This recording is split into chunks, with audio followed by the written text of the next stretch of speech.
Are you ready? Agility from the champion. Oh, Jesus! That could be it. Delivers this deep six.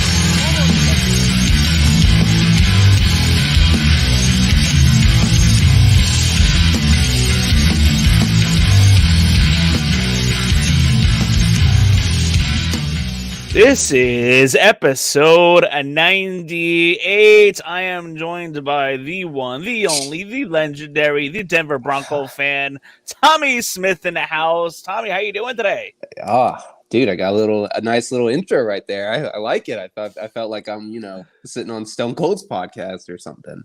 Man, I'm doing weeks, great. Not too long. Yeah, really.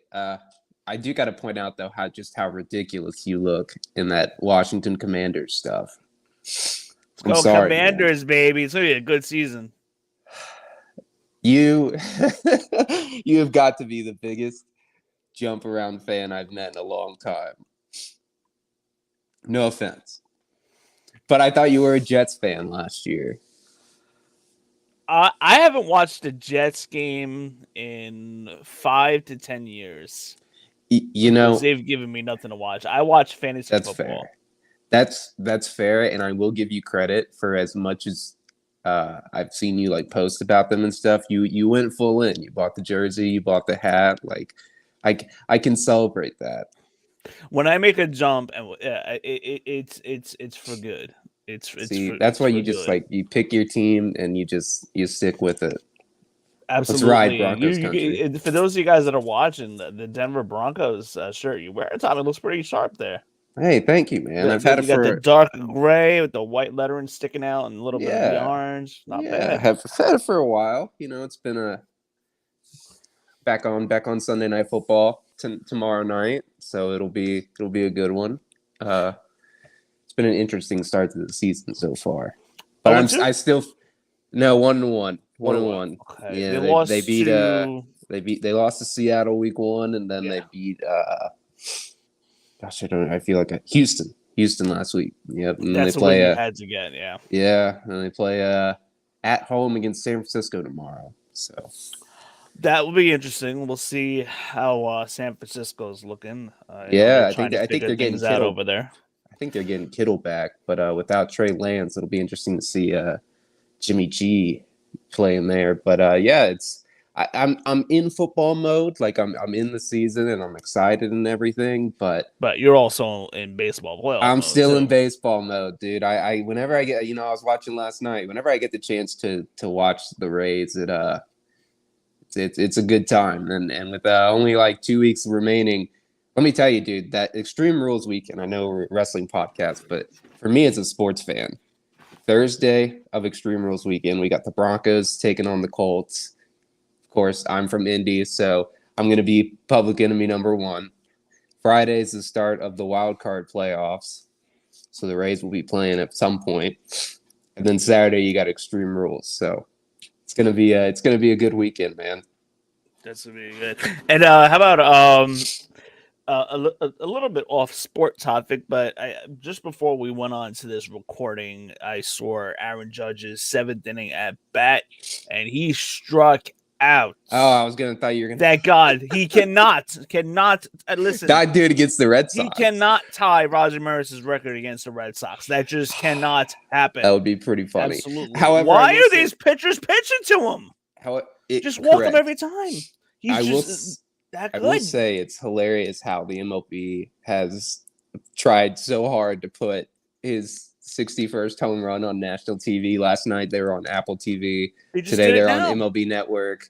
I bet they'll be on. What do you guys play again tomorrow? You guys gonna be on Sunday Night Baseball or something? Is it Sunday Night Baseball? I don't even know anymore. I haven't been. I haven't looked at the Red Sox in 3 weeks. I can't tell you, but I fell asleep pretty quickly after the Rays game last night, and I got a text from my older brother, and he just goes, "Dude, Pujols did it," and man, I'm so happy for him. It's not like I don't respect Aaron Judge. Obviously, we're both not Yankees fans, so I don't really care. But I can obviously appreciate the season that he's had, and I think that it is a big deal. But 61 homers, which you could argue is the record or not, versus joining a list of 3 other people on 700 career homers is just phenomenal. I mean, and that's the thing is I've been watching Pujols since I was a kid. So it was a cool sports moment to watch last night. Yeah, that was great. I mean, it'll be a cool moment when Judge does it too, of course. I'm more obviously invested in Pujols getting that 700. Like I was like kind of hoping. I wasn't too sure if he was going to do it or not. But then he got hot in August, and then hot this month too as well. Like it just, not like it was a big question mark up in the air, and we still have another week left. I was talking to my older brother, and it was just like, man, you remember when the All-Star game and Commissioner Selig said like, hey, we're gonna have these special spots for I think it was Miggy and Pujols, and everybody was kind of like upset about it, and then Pujols was in the home run derby, and people were upset about that too. It's just like that, like, mostly the home run derby kind of like has been known to like kill your swing, and the second half you have less homers. He's turned it on, man. I mean, he's had one of the highest OPSs, I think, since the All-Star break. Like he's in very limited at bats, but he's been coming in through, with tie game 0-0, seventh inning homers, 2 home runs last night, clutch homers in the ninth and stuff. He's been playing really well recently, and it's hey man, I'm not saying anything, but the Cardinals, those teams that they just got to get hot at the right time, and if Pujols can stay hot when they make the playoffs, like it's not a team you want to be seeing in the NL side. Oh, absolutely. I mean, I still have the Mets or the Dodgers as the favorites to get in the World Series. Correct. But it's definitely not. Can't count out Atlanta either, man. They're defending champs. Count them out. It's definitely not a shoo-in. I can't tell you that right now. The Mets and Dodgers are the favorites, but Atlanta and St. Louis can easily spoil that. I think the NL has more teams that you could actually see make it to the World Series than the AL. I think if you look at it right now, I think obviously Houston, Houston's like my solid favorite. Gonna be up there. The concern is the Yankees are starting to get a little warm. They're warming up again, but they had a sketchy 2 months. So I'm still not expecting Yankees to make the World Series, but to the ALCS. Yeah, and I mean Toronto's got talent. Their pitching can be a little suspect sometimes. Obviously, I'm a homer, but Tampa Bay is a very solid team, and then. I would say Seattle, but they just lost Julio Rodriguez on the 10-day IL. So it'll be the playoffs will be very good. I'm excited. I'm looking forward to it. It's only 2 weeks away from, I think it was 2 weeks from yesterday. So yeah, man, it's like the perfect time to be a sports fan because it just seems like everything's going on. Basketball comes back next month. Like it's a good time. And wrestling has been phenomenal. I mean, we've been talking about other stuff. Wrestling's been on fire. Man. There's really nothing boring about wrestling this year, to be honest with you. I mean, just leading up to this point, it's just been news report after news report all year long. And the amount of big things that have happened this year is insane. And we see WWE's been booking better shows. People are complaining about last Monday night. But I'm like, whatever. It's AEW this week, so people are probably going to be more prone to watch that, and people are going to be comparing the 2 shows or whatever. But WWE, they know when to book solid shows and when not to. The WWE's been around for such a long time now. This was kind of like the week, probably not to go all in, but yeah. I do got to say it is kind of impressive. Yeah, with Extreme Rules coming up, but. We were talking about football, and the football season's going on, and obviously, week Monday night already, just like that. Yeah, and it's like Monday Night Football is just getting started, but WWE's still been putting up pretty solid numbers in the first 2 weeks. I'm pretty sure they're still topping. Maybe they might not have last week with the doubleheader of Monday Night Football games, but I'm pretty sure they topped 2 million, week 1. So.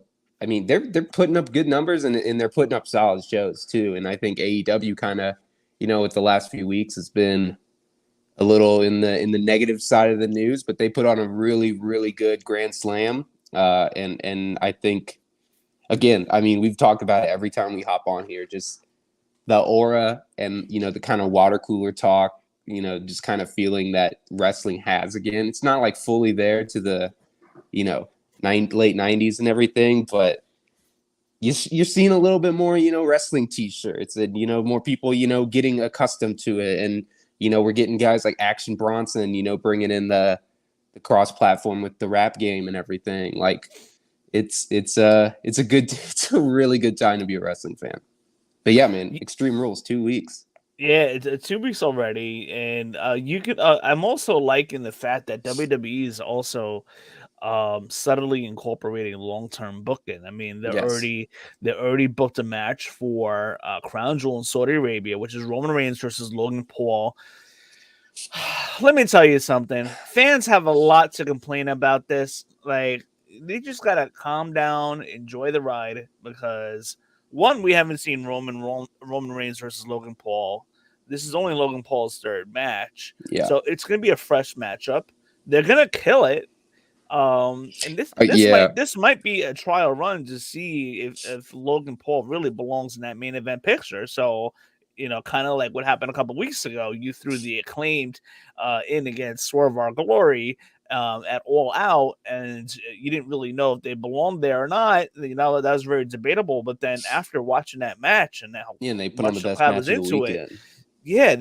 one of the best matches of the weekend, and then you realize, like, wow, the Acclaim just leveled up right in front of our eyes. Correct. So this could be something similar with Logan Paul. Like, people don't think he should be there.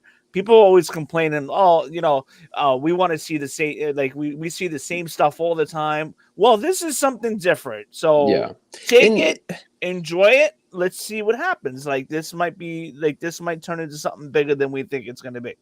And I'll admit, I was one of those people who was like, that match just doesn't sound interesting. But then I thought about it, and like you said, it's a fresh matchup. I won't. Again, we don't know fully to the extent of what Logan Paul can do, but I think the Miz is one of the better barometers in the entire kind of country wrestling world. Of you could put on a good match with him, you're pretty good, because I think the Miz is underrated severely. But I mean, I like you said, I think they'll kill it. But also, one of the things I realize is, look, like these Crown Jewels, Super Showdown, like all these extra shows that they do overseas and like Saudi Arabia and stuff, we're meant to see dumb matches, like just ridiculous matches that we haven't seen.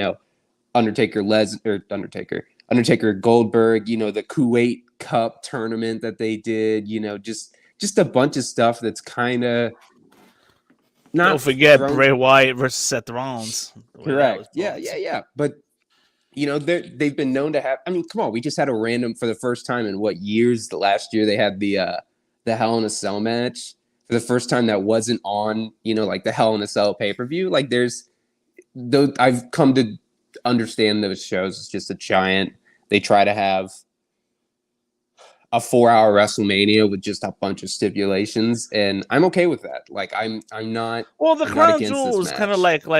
like basically a house show with WrestleMania pomp and circumstance. Correct. Yep. But and that last year it changes. delivered. It did deliver last year, I will say. It was a little better last year. But I think that changes going forward. That, like, every show is going to be meaningful, even if it's not one of the major 4 or 5. Every show is going to be more meaningful. Like, they already announced Survivor Series, a war game. God! I am excited for that. I'm excited. So here's the kicker. I have my tickets for it. But everything's just so up in the air with work right now. Yeah. That can change. So, like, I got people asking me, "Oh, let's go." I'm like, I don't know what's happening that weekend. I don't even know when I'm coming home. I'm on vacation too. What day is it? Do you know? It's a Saturday night, and Saturday night is part of Black day, like November 26th. Okay, so I'm going to the part SmackDown of Black Friday weekend. Oh yes, I'm going to the SmackDown like 2 weeks before. Nice. It's an indie. But yeah, dude. But that's the thing is, like, I mean, we're 2 months out from this pay-per-view. We knew Triple H would probably be bringing more games, and it's not gonna be red versus blue. Thank God. Yes, but it's like we're 2 months out, and I mean, you could see the excitement right from both of our faces when you said, "Oh, it's war games." Like this is what we wanted for so long as wrestling fans, and it's like, honestly, for probably meaningful show, something fresh. honestly since probably April. But even if you count in AEW and just how fresh they've been over the last 2-3 years, like honestly, since we started this podcast, it just seems like wrestling has kind of been on the upswing. So maybe we're the catalyst for that. But you know, No doubt about I've it. passed. We jumped in at the right time. Exactly, man. We're only time. an episode away, and this is 98. So Tommy, I gotta bring something up to you. Oh boy, our WWE and AEW fans Facebook group yes. just hit 1,000 followers. Hey, look at that! Right in time for. I was just about to get into how we were doing 100 episodes here in like 2 weeks. Just hit 1,000 followers, so that's pretty awesome. And, yeah, man. Organically hit 1,000 followers. So, and that's awesome it's great that we get to do this podcast, but it's great just to have that group where people. I mean, every day there's somebody sharing news or their opinion on something or videos and stuff like that's. It's cool to be in your own little kind of like cliche, like not cliche. How do I put it? Your own like kind of niche thing. Like we're all wrestling fans, and we get to share that passion. So, heck yeah, man! 1,000 followers. That's 998 more people other than us too. And pretty soon the YouTube videos will be YouTube subscribers will be there too.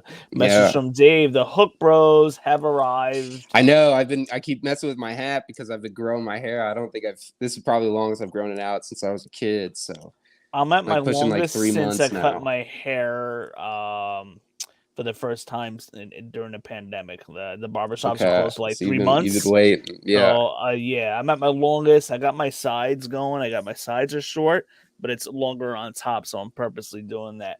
So not today because I don't feel like taking my headphones off and my hat off, but maybe eventually I'll reveal that. Hook Bros have arrived. David Smith, thank you so much for always following us. We really appreciate it. Yes. So let's talk AEW Dynamite Grand Slam. We saw title changes. Chris Jericho, the new ROH champion. Yeah, man. A new champion, John Moxley, which we'll have to talk about too as well. The return of Paige, aka now called Saraya. So a couple of things happened. A great tag team match. And then we had a match that didn't even really belong on the card because the event ran out of time. But we're going to talk about all that.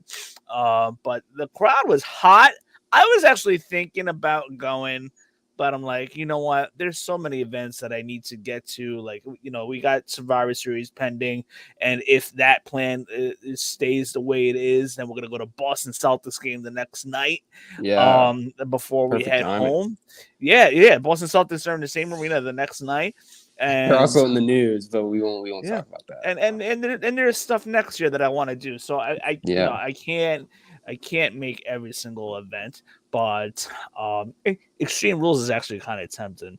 I'm not gonna lie. Where's October 9th in Philadelphia? Philly. Okay, I forgot which one. Really tempting. Like that might be like a last second ticket. I don't blame you, man. We'll see. So especially how the card turns out. I mean, we're getting a strap match. And I'm not going to spend a lot for that event either. Like, I'm going to get the cheapest ticket possible. We're getting a strap match. I didn't even watch SmackDown yet, and I'm gonna. But I saw through the news, we're getting a strap match coming up. And then we got Liv Morgan versus Ronda Rousey. Yep. And then what else was there? There's 3 matches signed so far. For that match, I have it up right here. Riddle versus Rollins. Riddle Rollins. That's what I was thinking. So that should be the end of that. Hell in a Cell. Give me more Hell in a Cell. That would be interesting. So we'll see. Typically, cage matches are meant to end feuds. So I think that Rollins versus Riddle could be the way to end that feud eventually. So maybe somehow they get plugged into the War Games match. I would be okay but with that. I really think I have a feeling it's going to be Bloodline, all Bloodline versus whoever. Yeah, whoever they're all feuding with at the time. It'll be because that's what Triple H does. He's done the War Games matches with the factions. Like I've noticed that, like with the Undisputed Era. against a couple years in a row. Got into the War Games main event against various different wrestlers that happened to have been feuding with them at the time. I'd like to see them do the turn on Sammy by then, and then have Sammy and Kevin team up with 2 other people. Because you got to have Roman on Survivor Series, right? Like, if he's not in a championship match, there's no way he's not in the War Games match. Like there's no way he misses this pay-per-view. Yeah, I mean, if they go 4-on-4 in War Games, Solo, work out Usos and Roman, and then you could have Kevin, Sammy, I don't know, Drew, and I can't think of anybody else. I don't know. So they could throw somebody in there, like the Street Profits. I don't know if they'd get that rub, but there's a way to build to that. So, but yeah, you're talking about Grand Slam, dude.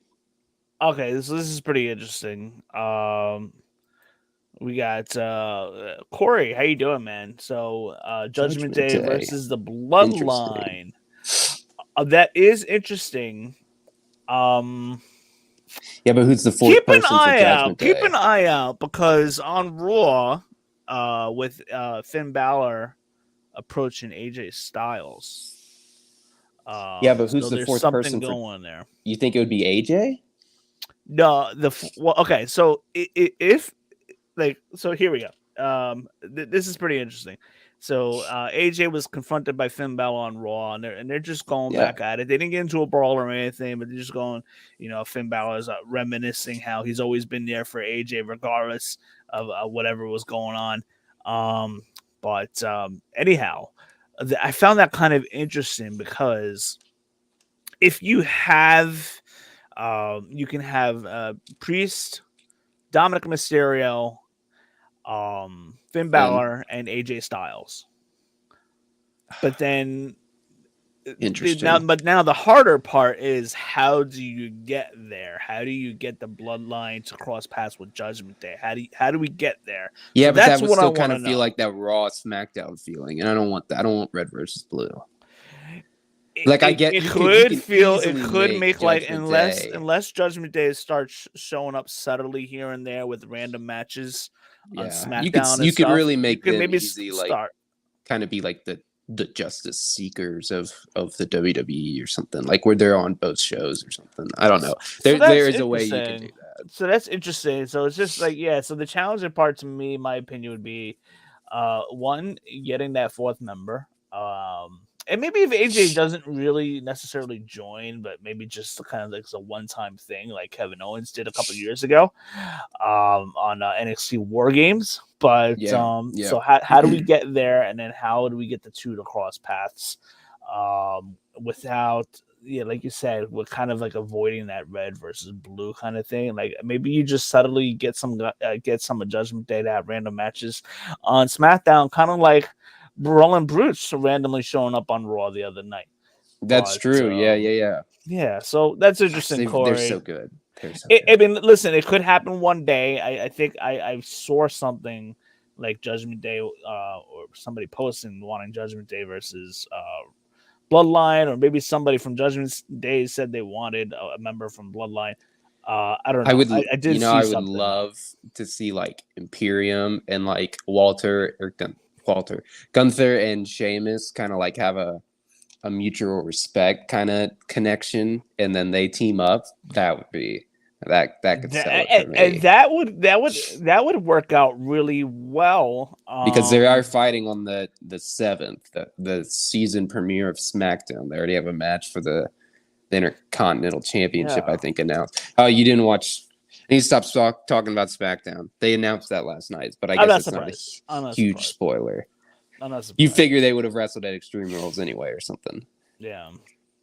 So I'm still kind of for now. I'm still kind of leaning more towards Kevin, Sammy, and possibly Drew, and then maybe one other guy against Bloodline. That would probably be your match. That kind of comes off, as weird as it is, but that could come off as like the, you remember when the Shield used to fight just like 3 random dudes? It would be like Cena, Sheamus, and Ryback, or like Sheamus, Big Show, and Orton or something. Like that. That's fine. I mean, there's nothing wrong with having a match with, as they call, strange bedfellows, but like, Yeah.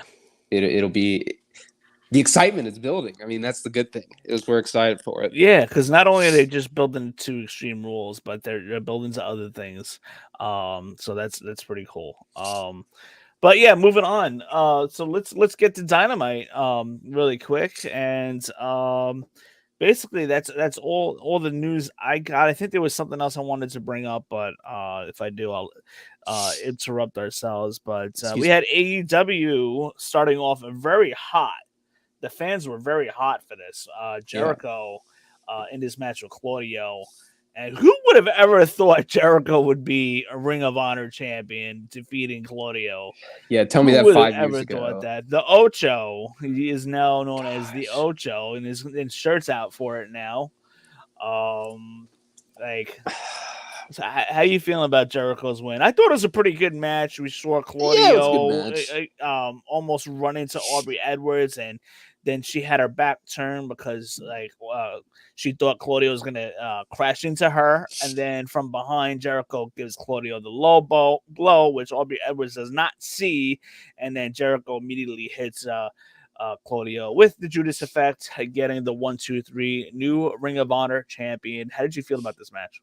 Yeah, man, good match. At first, I wasn't the biggest fan of the result, but I think it's more because AEW is trying to get Ring of Honor a TV deal or some kind of weekly show deal. So giving Jericho the championship, and again, just kind of like how they did it when they started the company. I mean, it was Hangman and Jericho, and everybody kind of really wanted Hangman to win, but Jericho ended up doing it because he was a good guy that you could kind of instantly add credibility to your promotion. So I think that's the same thing here. It'll be interesting to see what they do with it, just because they don't have a weekly show right now. But yeah, man, I think Jericho just constantly just keeps reinventing himself, and I think it's incredible how well he's doing. So yeah, man, I enjoyed this one. Do you put Jericho in your Mount Rushmore? 100%, 100%. Yeah, without even question. And maybe like, that's biased because it's just I hard grew up with sometimes him. because you got Steve Austin, The Rock, Hogan, Undertaker, but as far as longevity goes, I got Shawn Michaels, Taker, and Jericho right there as the top three. And one other guy. I'd longevity. I'd probably have Austin, my 4 if I just had to think just from the people, and it's based on mostly who I saw. Probably be Jericho, Rock, Jericho, Austin, Cena, and Punk, maybe just because I'm biased. But oh, God. Hey, I'm a CM Punk homer. I'm not gonna go against it. I don't know if you see this. For those of you guys that are watching, I got my Jericho right there, autographed picture there. There we go, right there. Back from 1999. Jeez, yeah, literally a year after I was born. Make me feel, but hey, that's a great statement on going with the longevity of Jericho. I mean, he's been going since he debuted that year. So yeah, I'm 24. I remember seeing. I've been watching Jericho wrestle since '95 when he was in WCW. It was the line. Yeah, and that's just. I didn't see his ECW stuff. I discovered him when he first came into WCW, but then I read about him in 27 years. 27 years of being, I mean, obviously he took some time off for Fozzy, but like 27 years of being on. He took time off, not a lot. One of the top 2 wrestling companies the entire time. I mean, that's just, and new characters, constant championships. Like it's incredible how amazing and how well he's been able to reinvent himself all the time. That's been great. Swerve in Our Glory versus the Acclaimed for the Tag Team Championship. We talked about it earlier in the show, but the Acclaimed proved Caesar beats Tommy. The Acclaimed proved I love it. I love the Acclaimed. Everybody loves the Acclaimed. That after All Out, they were white hot. They had a stellar match at All Out in a pay-per-view. People say that they should have won and that maybe won, and then maybe it was a bad call that they didn't win it All Out. But not for nothing, I don't think AEW really realized how over these guys were until this match finished. And then after that, I believe AEW called an audible and be like, these guys are white hot. They tore the house down. They showed that they belonged. And that's why they got this match. The fans wanted it. And Yeah, they but it wasn't claimed as tag. good. It was And good. this time around wasn't as good as the first one. I compare this match to kind of like what I guess I'm looking at it from the potential pop, like kind of what Drew versus Roman could have been. You make that change, and the pop right there is incredible. So I am glad the Acclaim got it, but I think that winning it all out could have been the better choice. But yeah, man, this match was good. Just it's kind of hard to live up to what they did at all out. Like I didn't think the Acclaim was ready just yet, but they proved to me after the match that they were ready and that they belonged. I'm like, because I even told my buddy that I was watching with, I'm like, man, the Acclaimed just leveled up after tonight. So yeah. They had to. But now there's the problem of they go backstage. Cass Wheeler says that all 4 guys killed it and congratulates the Acclaims before saying they've been the number 1 contenders since April, FTR says, and they would like their shot now. But then interrupting them is the Ass Boys. They roll up to make fun of them, and we go and then they go to break after that. So FTR is going to go against the Guns, and so it'll be a little bit of a distraction feud. I say get the belts on FTR, and you can't take it off the Revolution that quick. Revolution. That's tough, dude. They're too over because you have a good. Of course, they're definitely over, but you're going to give them about 4 or 5 months of a solid run. But for their first run, yeah, I mean, FTR should have gotten their title shot actually a long time ago, but now that's fair. How do you fit that in? But they are the tag team championships of 3 different wrestling organizations, so yeah, they got 7 belts or whatever. It's insane. AEW's really just got to build the Acclaim up from here, because we'll see what happens. Now, so we'll get to this in a second. The wrestling show ran out of time. Clearly ran out of time at the end. That was too obvious. But there is a couple things that I feel like AEW Grandslam Dynamite was a little bit overbooked. They tried to jam too much in that 2 hours when they could have given the matches a little bit more time and a little bit more breathing room for each match. 4 title matches, you could have done 20 to 25 minutes a match. But anyhow, you had Orange Cassidy versus Pac for the Atlantic Championship. I don't think this should have been there, in my opinion, for that night with the amount of time that they were allotted for how hot and how special the show is supposed to be. But Pac hits Orange with the Timeskeeper Hammer. You notice that everything was all like cheating, mostly. I did notice that. Yeah, there's always got to be interference. It was a lot of chicanery, a lot of cheating went on. Ooh, I like that chicanery. But Pac hits Orange with the Timeskeeper Hammer, and then Orange Cassidy's knocked out, and then Pac hits Orange with his full press slam, Red Arrow, whatever you want to call it. Hey man, what is this with Pac, or not Pac, with Orange, man? He is now 0-8 in his championship matches. What's the point of that? What is the point of him being, he's one of the better ones? And this is coming from an Orange Cassidy fan, like. Why is he not won yet? He keeps looking like a dunce every time he gets in a championship match because he's going to lose. And then he loses by BS like he did here. That's just me. There's more of an opportunity like going forward in the future for him to win a TBS or Atlantic at this point with that new extra title that could help. I mean, I don't think he's going to be at the main event level. I don't think AEW is going to book him at that main event level. Hey, man, that Double or Nothing match with him and Pac and Omega was phenomenal. So I don't know if these is not like he may not get to that main event level, but I can't say I that mean, his he had talent's good not matches. I there. mean, And, he had a good featured match with Jericho in the Orange. I mean, Ospreay's match at Forbidden Door. Yeah, which I didn't even see that match. I didn't watch Forbidden Door. I should have. I don't know. I don't know why. But Wayne, dude, just go right now and go watch it. It's that good. But yeah. So this is a match I feel like that really did not really belong on the card, and you take this match out, then you're giving more This title doesn't belong. You're giving more match time to the championship match that should have garnished more time, and then of course a little bit more time to the other matches too. Yeah. Athena versus Serena Deeb versus Tony versus Britt Baker. We see Tony Storm retain.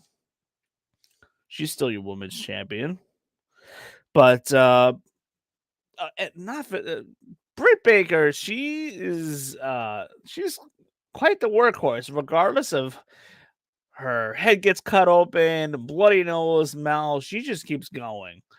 And but post match, a bloodied Britt Baker attacks the champ, beats her down. So Tony Storm takes a beating there. Then we see Jamie Hayter, whom we thought Jamie Hayter was gonna turn against Britt Baker, but apparently not. We see Jamie Hayter charges down and pulls her away from Storm, locking eyes with the doctor. Right, so it looked like that they were gonna get into it. Yeah. And then they both attack Tony Storm together, and all is well in the Britt Baker camp. For now. For now. They're back together at the moment, like nothing even ever happened. And then an unfamiliar song hits. Out comes Saraya with a huge monster pop in Queens, New York. And let me tell you, that building was hot already. And it got hotter when Serena came out. Saraya. Yeah, dude. It was a good debut. I'm intrigued. Everybody However, backed out. The girls played Britt Baker, Hayter, Serena Deeb, all on the outside with their jaws dropped in shock. That's what's going on. Britt Baker rolled out of the ring as soon as Saraya was about to enter. And she just goes on and say, "This is my house." And then she's joined by her former buddies from WWE, Tony Storm and Athena.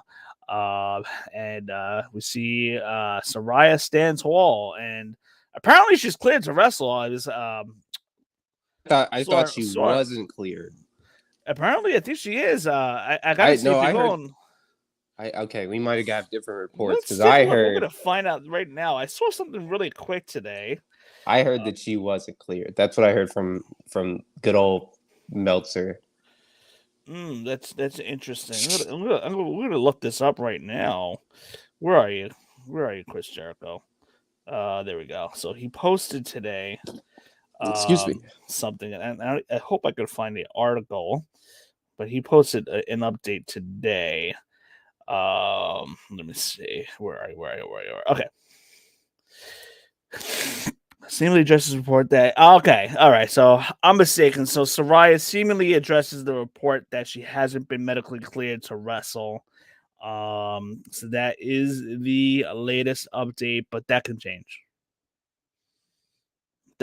And maybe she's going to be like a personality. I mean, what's the point of bringing her in if she's not going to wrestle?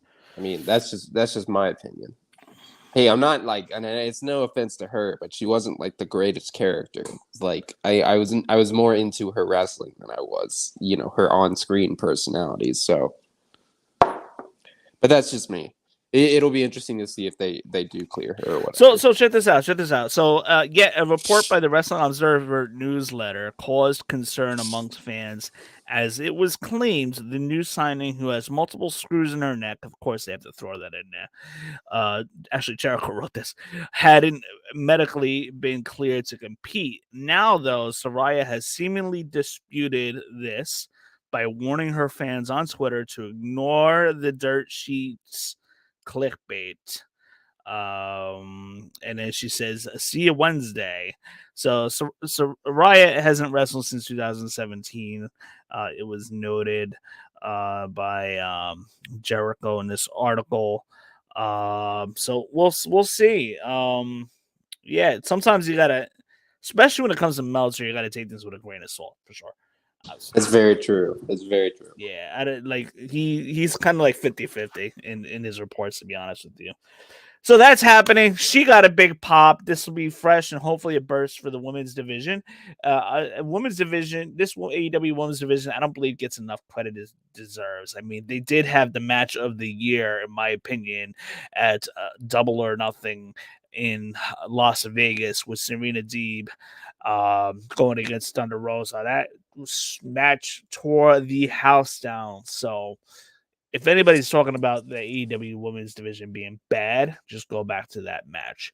Maybe the booking sometimes is not great, or other things, or maybe they're not getting enough time. But other than that, they have a lot of talent there. But moving on, Jon Moxley defeats Bryan Danielson for the AEW Championship, which I honestly thought was probably going to go to Bryan Danielson. I had predicted Bryan Danielson to win. Apparently, I was wrong.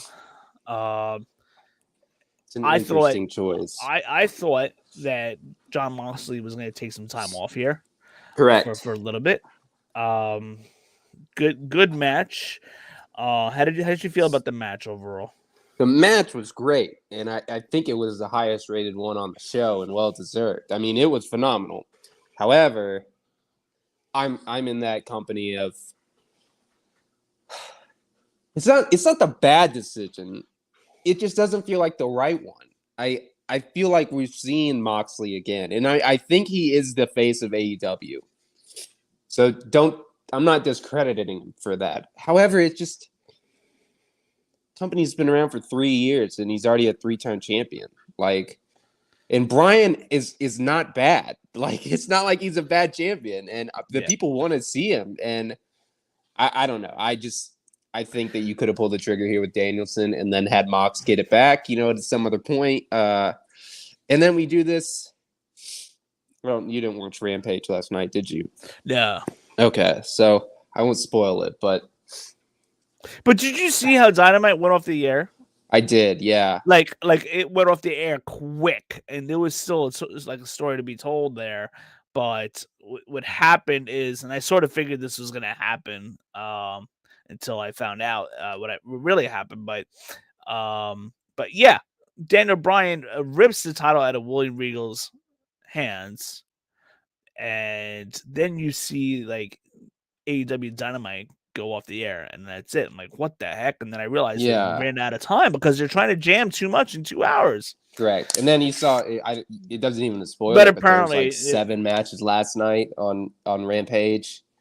It's a little too much sometimes. Honestly, like, fell asleep through half of the first. I didn't even get through the full hour. I got through like 45-50 minutes of Rampage. So I gotta get on that. But it was late at night. It was 10-11. It was almost 11 o'clock. I was dozing off. I had just got. Did you watch Action Bronson's match? I did. What do you think of him running the ropes?